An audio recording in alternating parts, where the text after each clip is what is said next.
Da te te da da te te da te na kina da da te te te da da te te da te na kina da te te da te te da te na da da. So it's on the up, the second section of the qaida. So it's not an even development, but an offbeat placing of the phrasing. So that's something that I think he introduced into the qaida world of the tabla. So I will play a qaida a little bit later, but I'm just wondering if there's another question. There are many rules to qaidas that need to be discussed, but we'll get to that in a little bit. But if there's another question, let me know. Dire, dire. Everybody's like, dire, dire. No questions? Oh, Dire, okay. dire. No, there's All right. a lot of questions. Oh, lots of questions? Okay, one question. Dire, dire. Everyone wants to know about it. How do you play it? How do you practice it? Well, थोड़ा धीरे धीरे चलिए तो धीरे धीरे आ जाएगा. Dhira dhira is a very interesting phrase for the tabla. I mean, that's the one thing that it requires for you to do this, use this part of your hand, and therefore all this that you're doing and all this that you're doing suddenly takes a backseat and comes forward with this. So how do you exert same force playing the dhira dhira? I have often said that this dhira dhira was first explored in detail by the tabla maestros of Banaras Gharana, and it started kind of in Farrukhabad, but it was mainly developed in Banaras, and which found its way through Banaras into Bengal, and then in Bengal some great tabla maestro. I think the first time I heard an interesting dhira dhira which got my attention was Pandit Kanai Datta ji, who played dhira dhira. Very interestingly, I was a concert in Ravindra Sadan with a concert hall in Kolkata with Nikhil Banerjee ji, and that's where I heard it, and I said, wow, this is interesting. And then later on it was developed further, and the great maestros like Pandit Swapan Chaudhary ji has made dhira dhira very popular, and he's one of the finest exponent of that particular phrase, and so is Anindo Bhai, and now most tabla players have followed these two, and people like Shubhankar Bhai and Vikram Bhai and so on. They have all excelled in being able to play dhira dhira. I'm still trying to figure out what is the best way for me to play dhira dhira, because my hand was set in a different manner, a pakawaj manner, and so I have tried to ask people like Anindo Bhai and Sopanji and all, and what I've been told is throwing of the hand is an important thing. My father also told me that, but in a different manner. He said throw your hand and let the wrist do what it wants to do. So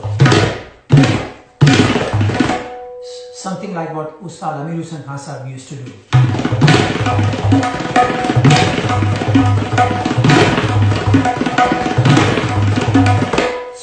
So there's a station of Dadrik and then Dhrit stands out and then comes back in the phrasing in terms of dynamics.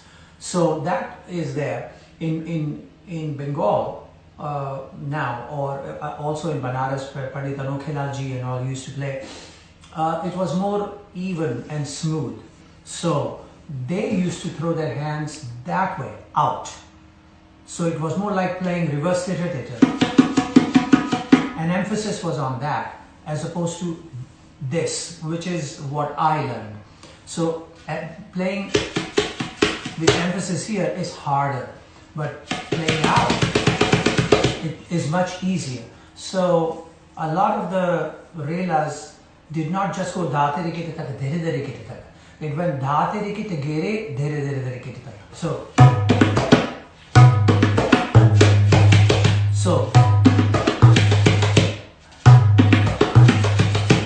putting it out, so, and then cupping of the hand. So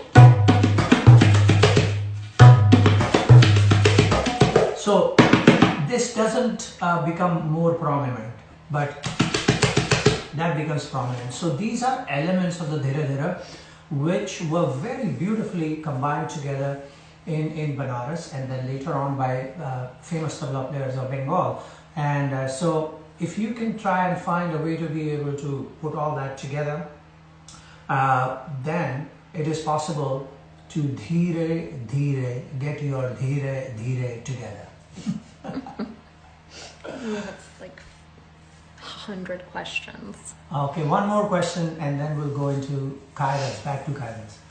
Okay, a lot of people are asking about riyaz. How do you focus and how do you get the most out of your riyaz? How do I focus on riyaz? Well, okay, so I turn the television on to my favorite channel,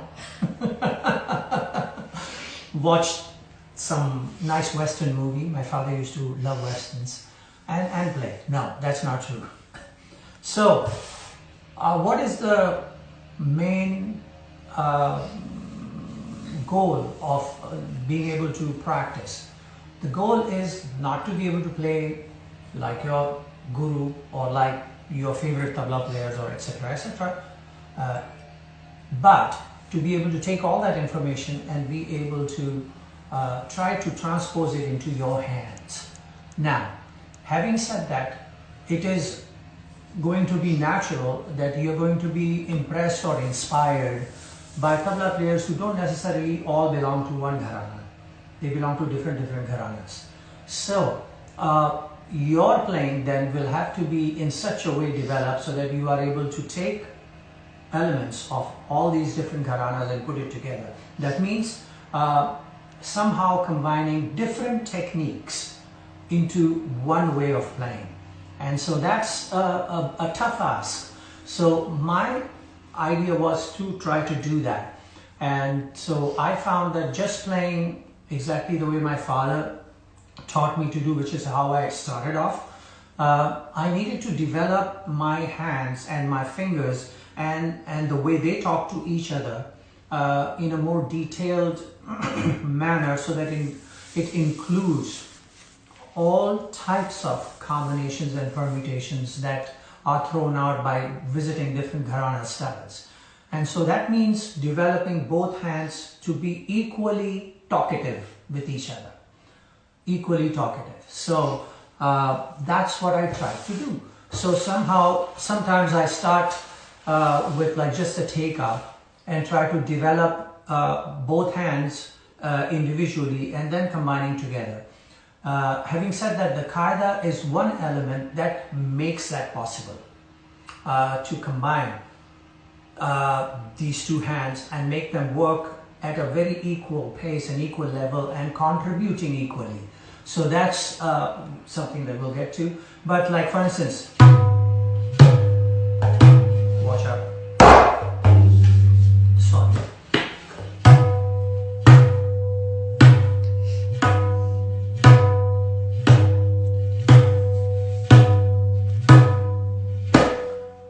Now doing that,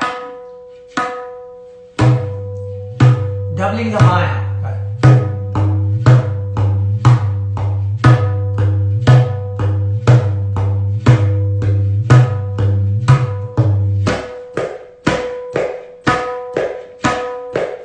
And then tripling the maya.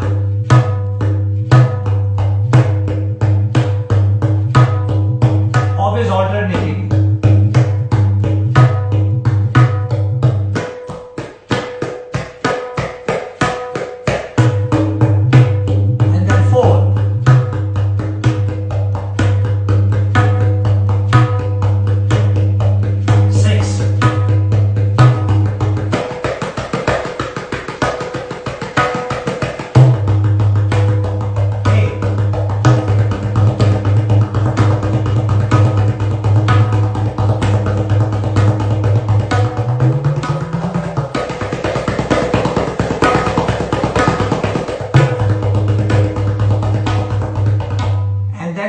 Going back and forth between them, going from 8 to 6, 6 to 8, or 6 to 4, 4 to 3, 3 to 2, 2 to 3, 3 to 6, and so on, and making those combinations.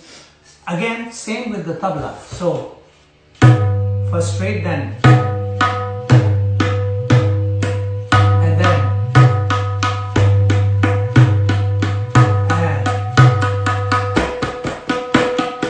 and then 4.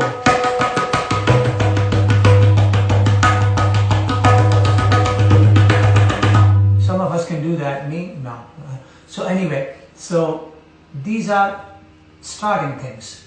Then one of the things that I saw, Ustad Khan used to stay in our house when he came to Mumbai at some times. I'm talking about late 50s, early 60s, around that time.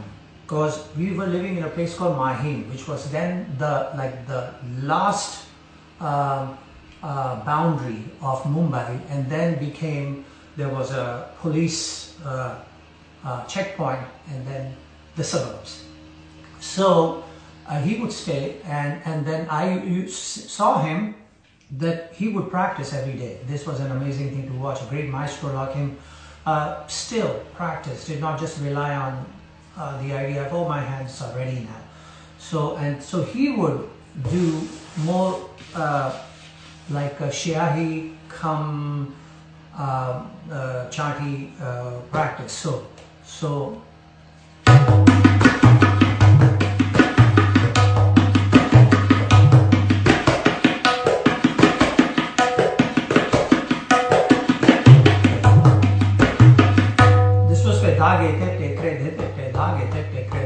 so this is one of the things that he would do. So I've learned to do that as well. So just to get this loosened up and these guys kind of get used to it. And then combination and permutations of that. So, and then from dha on the kinar to go to the meda. So,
because when you're playing phrases like tere kita, dene gina, dene tere kita, and so on, the CI part tends to stand out.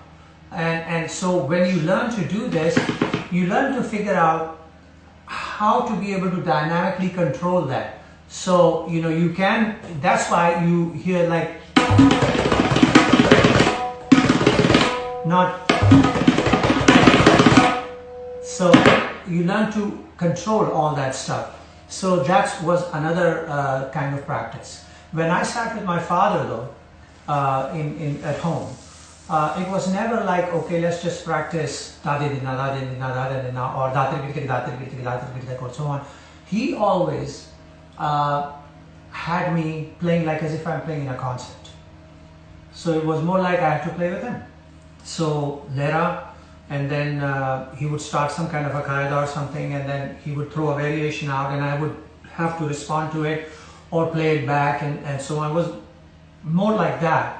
And so most of the practice that I had to do on my own, and then sit with him and try to figure out what was coming at me at breakneck speed, and without breaking my neck, being able to play it back. So simple things like these dha doubles, and then dhagete kridhete development, and then introducing terekete into it will work too. Like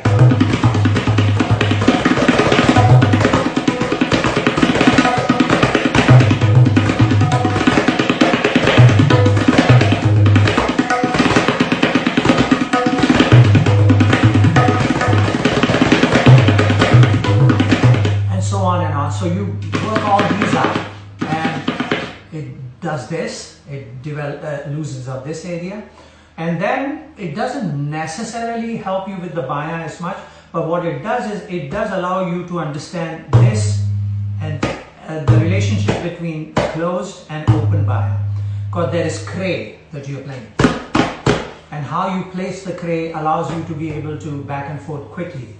So that will help you when you are playing kaidas.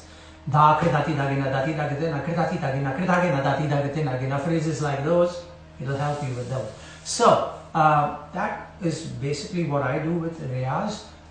So now I want to come back to qaida, because of course we do themes and we do variations, but there are supposed to be rules on that one must follow, and that's why it differentiates between there's a difference between qaida or rela or something. These days we also tend to play rela like as if you're playing qaidas. In other words, although we use different phrases for relas, we still consider them as theme and variations. So we tend to play relas, long relas with like 20 variations. And so for me, there has to be a balance between that and what the qaida is, because qaida is supposed to be themes and variations. Rela is supposed to, in my opinion, and that I may be totally wrong, is supposed to be something that you ulat, palat, accent, and do all that stuff. And so either that, or we must figure out a way to play qaidas which do not use phrases that are used in rela, and approach it that way. So qaidas meaning, okay, you have the theme, so those are the syllables and phrases that you have that are something that you can rely on and draw from. Nothing else. It's like developing a raga. You have a 5-note scale, pentatonic. That's all you've got, and you've got to work with that. So those are the phrases that you have. Secondly, I think sometimes the Delhi Ustads or maestros imposed even further tighter things on it. For instance, they said, okay, if you're playing dhatete, dhatete, dhadhatete, dhagatina, gena, so there's only one theta every time. Dhatete, dhatete, dhadhatete, dhagete, nagena. So at no point in any of the variations you should introduce 2 thetas in a row. So you can't go dhatete, dhatete, dhadhatete, tete. No. So that's something that was also emphasized as and when it pleased the maestro. And the other, of course, thing is that the length has to be always even, whether it's 4, 8, 16 in teen tal or 32, and it should rhyme like a poem would, like dhati dagate nagina is the end, so every variation must end with that, so that you have an ending that everybody recognizes. There are qaidas in Delhi which almost sound like a very long variation, and I would suggest that one should shy away from it. Just stick with ones which are within the one cycle. I'll give you an example. There's a simple theme. Dhag dati dagena dati dagate nagena ta dati dagena dati dagate nagena dhag dati dagena dati dagate nagena ta dati dagena dati dagate nagena. Okay? Or dhak dati dagena dati dag. That's a grace, kray, and we sometimes subconsciously or without thinking about it do put it in, even though it's not in the theme. So those kind of grace notes are possible. Dhag dati dagena dati dagate nagena ta dati dagena. Okay, you can get away with that. But this led to another theme that I heard from Delhi maestro, which was so long, and I said, how do you create a variation? Like 13, 14, 15, 16. Dag dati dagena dati dagatina dadatina dati dagena dati dagatina dadatina dadatina dadati dagatina dadatina dati dagena dati dagatina gena ta. Already, that's how long it is. So when you have a theme like that, how do you, I mean, 2 cycles long theme, 4 cycles long variations, that gets to be a little, I mean, you could do it and show your prowess as a creator, in that area, but it doesn't help the audience. Audience cannot keep track of what you've come up with and when is the khali arriving and so on. So these are things to be considered. One thing I would say is that qaidas are played differently in different places, right? Like for instance, dati dagena, datarikit dati dagate nagena. So it's one terekita, you should be playing that according to the Delhi idea. But if you go to Banaras, dati dagena, datarikit dati dagate nagena, datarikit dati dagate nagena, or dati dagena, datarikit dati dagate nagena, datarikit dati dagena, but datarikit dagate nagena, dati dagena, datarikit nagena, dati dagate. So datarikit is added. And it turns into some kind of a Rela idea, and I have nothing against that. I do it myself, but keep in mind that you try to not introduce phrases that are not allotted in the theme. So I'm going to try to play my first qaida that my father had taught me, this one, and see where it goes. Okay. 13, 14, 15, 16.